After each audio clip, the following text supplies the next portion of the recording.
নেতৃত্বদানকারী প্রধান মেহমান এখন আমাদের সামনে বক্তব্য রাখছেন কদমতলী থানার সম্মানিত আমির জনাব ইঞ্জিনিয়ার জসিমউদ্দিন।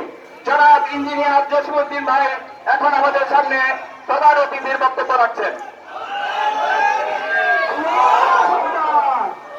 আসসালামু আলাইকুম ওয়া রাহমাতুল্লাহি ওয়া বারাকাতুহু।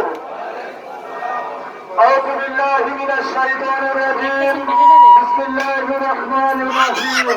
আলহামদুলিল্লাহি রাব্বিল আলামিন। আসসালাতু ওয়াসসালামু আলা রাসূলিল কারীম ওয়া আলা আলিহি ওয়া সাহবিহি আজমাইন। গণমানুষের সম্মেলন বাংলাদেশ জামাত ইসলাম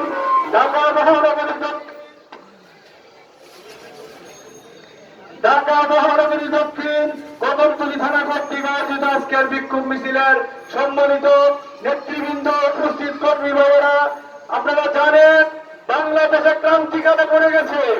আপনারা জানেন যে বাংলাদেশ ইন্টেরিয়র গভর্নমেন্ট যা করার কথা ছিল কিছুই করছে না তারা।